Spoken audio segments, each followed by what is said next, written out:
Hello everyone, I'm back with another quick film review for you, and today I'm going to be taking a look at Deadpool and Wolverine. So, Deadpool 3, basically, and it is directed by Sean Levy, written by Levy, along with Ryan Reynolds, Rhett Reese, Paul Wernick, and Zeb Wells. So quite a lot of writers going on here, which I'm not surprised because there's a lot of creative dialogue going on and so many different things and so many possibilities happening in this film. No spoilers here because, whoo boy, there are some real big fun surprises in this second sequel to the 2016 monster hit. And, Deadpool 2 wasn't bad. It had some issues, but it was still fun to see Colossus fight Juggernaut and stuff. And what an ending, right? In terms of the Wade changing the past and everything like that. A lot of, fan service, let's say. Killing off the Origins Deadpool and all that stuff. Today, we have this new Deadpool. This is Disney Deadpool. And Deadpool and Wolverine, it's a good, bloody, adult, fun time, yet it does disappoint a little bit with the villains. It's a bit silly. It does work best as a comedy, poking fun at itself, or at Disney, or at Fox, or, just anything in terms of pop culture, with all the fourth wall breaking and all the references. It starts with this overblown introduction of Deadpool dancing to NSYNC, while fighting these TVA guards. It's not my kind of music, but it was very funny, though. It's a very funny sequence. Wade Wilson gets dragged to this place, this TVA, which stands for the Time Variance Authority, a place overlooking various timelines shown in the show Loki. And by the way, it's not mandatory to see Loki to fully understand this film, because it is explained here what the TVA is all about. Deadpool and Captain America, the Avengers, of course, they've all messed with the past, and there are consequences to messing with the timeline. And Deadpool's gonna need Wolverine's help here. This is not our Wolverine, this is a new Wolverine, an alternate version, of course, it's played by the same actor. Now, talking about the villains here, Emma Corrin's telepathic character, Cassandra, she wasn't great. It wasn't a great character. I won't explain who she is. I won't spoil that, but I know they needed a very strong, powerful character to deal with Deadpool and Wolverine, but this villain was written in a rather dull way, I gotta say. She's just not very interesting. She doesn't do anything. She's just very powerful. That's it. It's all right, but she's just not that great of a villain. She's not that memorable. Another villain there is Mr. Paradox, which is a really dumb name. He's this typical snooty British TVA bad guy.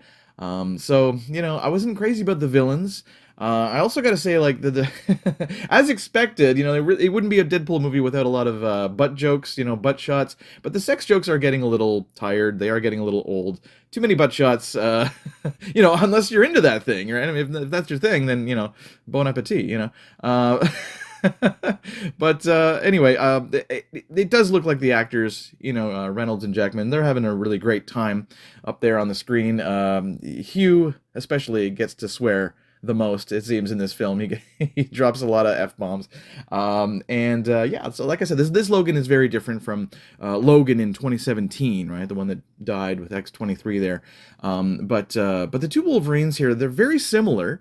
One just is obviously younger, and that's, but the fact that they both come from very similar kind of past storylines, it's a tad redundant, I guess, in that way. But this new Logan is this depressed drunk, with PTSD, and Wade comes to basically force him to help him fix the timelines. Now, the visual effects here, they're great. They're fantastic. I love all the violent, bloody, decapitations, all the slicing and dicing and everything. It looks really good. The CGI is very, very quick and realistic. The dialogue is very creative. That's one of the best things about this film here, along with the cameos. The great dialogue, but it is the cameos that's going to be what people are going to be spoiling. So watch out on YouTube, on Facebook, on any social platforms. It's going to be revealed. They're going to put, hey, this guy's in the movie, here's scene, and it's going to show the picture, and it's going to have a title, the thumbnail and the title, and people are going to click, and everyone's gonna have that spoiled if they haven't already seen this movie. So I'm actually recommending you stay off social media if you don't want any spoilers at all, quite frankly. But it was cool to see certain things. One cameo that, or one performance that was already revealed in trailers was Daphne Keane from Logan returning as Laura. Otherwise known as X-23, the female Wolverine. So we knew that was coming. Time traveling, I mean, time travel is always a cheap way to solve and cause new problems, too, as well. But it also gives the filmmakers a lot of freedom to come up with various characters. They can do almost whatever they want in terms of alternate versions of popular characters, especially Deadpool. So, yeah, fascinating that they did that. In this void, though, this place where the TVA banishes useless people that are no longer relevant to any timeline, apparently. We've seen that in Loki. It's this place outside of time when they prune these people and they banishes them to this place that's supposed to be inescapable, as seen in the show Loki. But as also seen in the show Loki, it's not quite as inescapable as they think. So anyway, the film itself, I mean, it is a very funny movie. It's just really great. People were laughing their heads off, and we also get Wolverine in the yellow suit, which is a great fan service, certainly. Certainly something that a lot of people have been wanting to see in live action for a while. It is very hard to take the dramatic moments seriously, though, because it is such a silly, non-serious, fourth wall breaking, super meta movie. So how do we take any dramatic parts that seriously? We really don't, because we know, he's just gonna joke around with us, because it's just a good time, so we're never close to tears or anything. Like, we never really feel for the characters, because the film itself can't be taken too seriously, even though the performances are very good. So yeah, I mean, these wonderful Canadian superheroes or anti-heroes that are extremely hard to kill, are great crowd pleasers, though. Terrific fight scenes, great stunts, a banger of a soundtrack. You gotta love the Like a Prayer by Madonna really leading the way here as kind of the flagship song of the movie. It's just lacking in the villains department, I thought, and a lot of these action-adventure movies, they're only as good as the villain, honestly, but luckily the two leads, make up for any lacking there. Emma Corrin's performance was excellent, though. I will say she did do a great job. Mid-credits is not what you would expect necessarily, but the post-credits is exactly what we'd all expect, so definitely stay for the credits and stay till the very end. And so I'm going to wrap it up and say that my score here is going to be a 7.5 out of 10. Yes, I'll probably see it again. I saw the standard viewing. I did not do IMAX. I did not do 3D. But I'll probably see it again.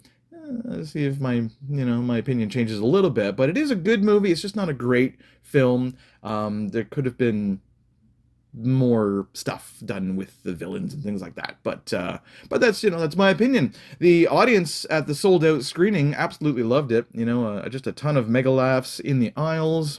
Everyone in Kanata Landmark Cinemas were quiet when they should be, and there were no phones going off in that theater, I'm proud to say.